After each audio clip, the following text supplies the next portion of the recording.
ये आकाशवाणी रायपुर है। छत्तीसगढ़ी समाचार बुलेटिन के संग वसुधा सेन के जय जोहार। अब सुनो आज के प्रमुख समाचार। मुख्यमंत्री आज रायपुर में गोधन न्याय योजना के हितग्राही गौठान समिति और गन्ना उत्पादक किसान मन ला प्रोत्साहन राशि के करीन वितरण। प्रदेश कांग्रेस आज ले राज्य के 90 विधानसभा क्षेत्र मन में किसान सम्मान यात्रा निकालत है और सिख मन के प्रथम गुरु गुरु नानक देव जी के जयंती आज छत्तीसगढ़ के संगे संग देशभर में हर्षोल्लास के संग मनाए जाथे। उन्हें कार्तिक पुन्नी के मौका में श्रद्धालु मन आज बिहनिया ले नदी में आस्था के डुबकी लगाइन। अब समाचार विस्तार ले।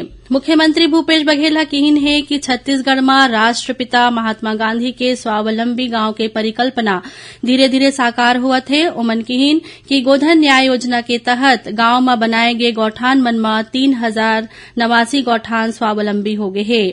मुख्यमंत्री आज रायपुर में गोधन न्याय योजना के हितग्राही मन ला गोबर खरीदी के राशि, महिला स्व सहायता समूह मन के अलावा गौठान समिति मन ला लाभांश राशि और गन्ना उत्पादक किसान मन ला गन्ना प्रोत्साहन राशि के वितरण कार्यक्रम ला वर्चुअल माध्यम ले संबोधित करीन। ये मौका में उमन कहिन कि स्वावलंबी गौठान मन अब तक अपन संसाधन ले 24 करोड़ रुपया के गोबर खरीदी करे हैं। गौरतलब है कि मुख्यमंत्री गौठान मन में 25 ले 31 अक्टूबर तक पशुपालक ग्रामीण किसान और भूमिहीन मन ले खरीदे गए 2,35,000 क्विंटल गोबर के एवज में 4 करोड़ 69 लाख रुपया के भुगतान करीन। मुख्यमंत्री गन्ना उत्पादक किसान मन ला 68 करोड़ 90 लाख रुपया के बोनस राशि के ऑनलाइन अंतरण घलो करीन। प्रदेश कांग्रेस आज ले राज्य के 90 विधानसभा क्षेत्र मन में किसान सम्मान यात्रा निकालत है। ये यात्रा ला प्रदेश प्रभारी पीएल पुनिया हरी झंडी दिखा के रवाना करीन। किसान सम्मान यात्रा प्रदेश के सब्बो जिला मन ले गुजरही और करीब 2500 किलोमीटर के दूरी तय करही। ये यात्रा प्रत्येक नगर, गांव और बूथ तक जाही। एकर माध्यम ले राज्य सरकार के जन कल्याणकारी योजना मन के जानकारी दे जाही। यात्रा के समापन दिसंबर में होही। केंद्रीय ग्रामीण विकास मंत्रालय के सचिव नागेंद्र नाथ सिन्हा वीडियो कॉन्फ्रेंसिंग के जरिया महिला लखपति पहल योजना के क्रियान्वयन के समीक्षा करीन। इस दौरान उमन कहिन की योजना ला कारगर ढंग ले लागू करके महिला मन के आर्थिक सशक्तिकरण ला बढ़ावा दे के दिशा में सकारात्मक प्रयास करे जाना चाहिए।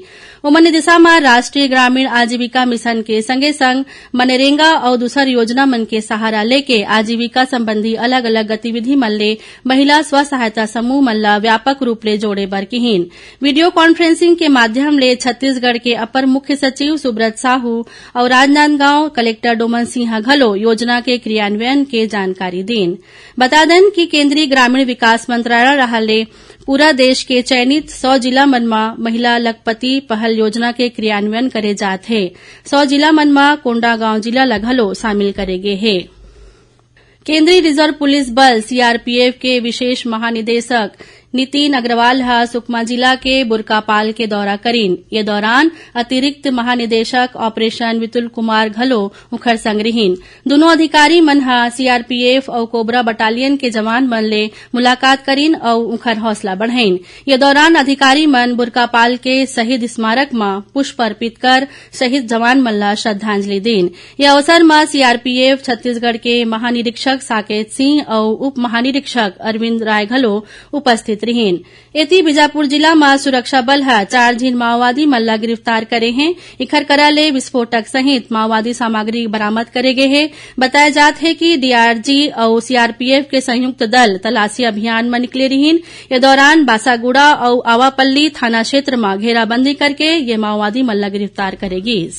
भानुप्रतापपुर विधानसभा उपचुनाव में प्रत्याशी चयन ला लेके रायपुर स्थित राजीव भवन में आज कांग्रेस चुनाव समिति के बैठका होइस। बैठका में मुख्यमंत्री भूपेश बघेल, प्रदेश प्रभारी पीएल पुनिया, सह प्रभारी सप्तगिरी शंकर उल्का और प्रदेश अध्यक्ष मोहन मरकाम सहित प्रमुख पदाधिकारी मन शामिल हुईन। बैठका के दौरान 14 दावेदार मन पर चर्चा करेगी। बताया जात है कि दावेदार मन में सावित्री मंडावी, कांग्रेस के प्रदेश उपाध्यक्ष बीरेश ठाकुर, जिला पंचायत अध्यक्ष हेमंत ध्रुव, जनपद उपाध्यक्ष सोनाराम तेता, विजय ठाकुर, ललित नरेठी और छेरकू तुलावी के नाम शामिल है। छत्तीसगढ़ी समाचार बुलेटिन आप मन आकाशवाणी रायपुर ले सुनत हव। छत्तीसगढ़ के खबर ले है आपके वास्ता और खबर के विश्वसनीयता ले है हमार वास्ता। आकाशवाणी समाचार रायपुर के प्रादेशिक समाचार बुलेटिन के संगे संग हमार समसामयिक कार्यक्रम आप रेडियो के संग अपन मोबाइल में घलो सुन सकत हो। आकाशवाणी समाचार फेसबुक, ट्विटर और यूट्यूब में घलो हावय। हमार फेसबुक पेज हरे Chhattisgarh news on AIR, Twitter handle CGAIR news और हमार यूट्यूब चैनल हरे छत्तीसगढ़ AIR न्यूज। तो अब रेडियो के संगे संग आपके मोबाइल के माध्यम ले हम आप तक पहुंचत हन। छत्तीसगढ़ के हर खबर पर सुनत रहो आकाशवाणी समाचार। अब आगू बाढ़वो बातें समाचार कोती। भारतीय वायुसेना में अग्निवीर मन के भर्ती बर ऑनलाइन पंजीकरण काली ले शुरू हो गए है। आवेदक 23 नवंबर संझा 5 बजे तक पंजीकरण करा सकत हैं। परीक्षा अवैया बच्छर 18 ले 24 जनवरी तक ऑनलाइन माध्यम ले आयोजित करे जाही। गौरतलब है कि 4 बच्छर बर सशस्त्र बल मन में युवा मन के भर्ती बर केंद्र सरकार हा कुछ महीना पहली अग्निपथ योजना ला स्वीकृति दे रही है।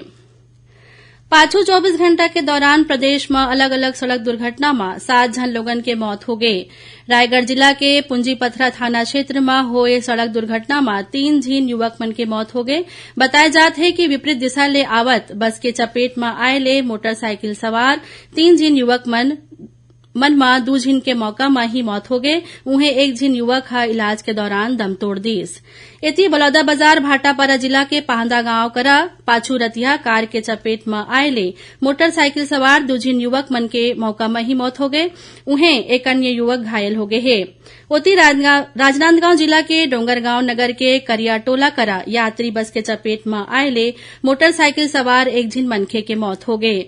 उन्हें जांजगीर चांपा जिला के सुल्तान नारा गांव में अज्ञात वाहन के चपेट में आए ले दोपहिया सवार 1 झीन मनखे के मौत हो गए। घटना ले गुस्साए लोगन मन मुआवजा के मांग लले के सड़क में चक्का जाम करीन।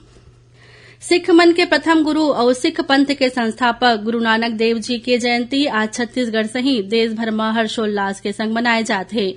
गुरु नानक देव जी के 553वां जयंती का मौका में आज राजधानी रायपुर सहित प्रदेश के अलग अलग जिला मन में नगर कीर्तन निकालेगी।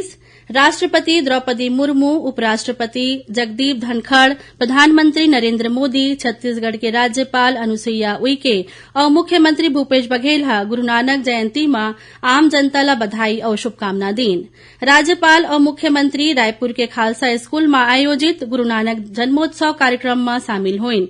यह अवसर में राज्यपाल हा किहिन की गुरु नानक देव जी हा धर्म और जाति के भेद ल मिटा के मानव कल्याण बर अपन जीवन समर्पित करीन। मानव मात्र के सेवा ही उकर विचार के प्रमुखता रहीस। उन्हें मुख्यमंत्री हा किहिन कि गुरु नानक जयंती पूरा मानवता के प्रकाश पर्व आए। उमन किहिन कि खालसा पंथ के सबले बड़े विशेषता सेवा आए। अपन सेवा कार्य बर ही सिख समाज पूरा विश्व में जाना जाथे। उन्हें आज कार्तिक पुन्नी आए। ये मौका में श्रद्धालु मन आज बिहनिया ले नदी में पवित्र स्नान कर भगवान शिव की आराधना करीन। कार्तिक पुन्नी के अवसर में प्रदेश के अलग अलग स्थान मन में मेला के आयोजन घलो करे जात है। मुख्यमंत्री भूपेश बघेल आज तड़के कार्तिक पुन्नी के अवसर में रायपुर के महादेव घाट पहुंच के खारून नदी में पुण्य स्नान करीन। उखर संग संसदीय सचिव विकास उपाध्याय सहित कांग्रेस के कई पदाधिकारी और कार्यकर्ता मन आस्था की डुबकी लगाई। थोरकू समाचार सार में छत्तीसगढ़ के अंतर्राष्ट्रीय शतरंज खिलाड़ी किरण अग्रवाल ला अखिल भारतीय शतरंज महासंघ भारतीय शतरंज टीम के कोच नियुक्त करे है। बस्तर के कांगेर घाटी राष्ट्रीय उद्यान में पहली बार पक्षी मन के संरक्षण करे जाही। आखिर में प्रमुख समाचार एक घाव फेर। मुख्यमंत्री हा आज रायपुर में गोधन न्याय योजना के हितग्राही गौठान समिति और गन्ना उत्पादक किसान मन ला प्रोत्साहन राशि के करीन वितरण। प्रदेश कांग्रेस आज ले राज्य के 90 विधानसभा क्षेत्र मन में किसान सम्मान यात्रा निकालत है और सिख मन के प्रथम गुरु गुरु नानक देव जी के जयंती आज छत्तीसगढ़ के संगे संग देश भर में हर्षोल्लास के संग मनाए जात है। उन्हें कार्तिक पुन्नी के मौका में श्रद्धालु मन आज बिहनिया ले नदी में आस्था की डुबकी लगईन। एकरे संग छत्तीसगढ़ी समाचार बुलेटिन इहे सिरावत है। जय जोहार।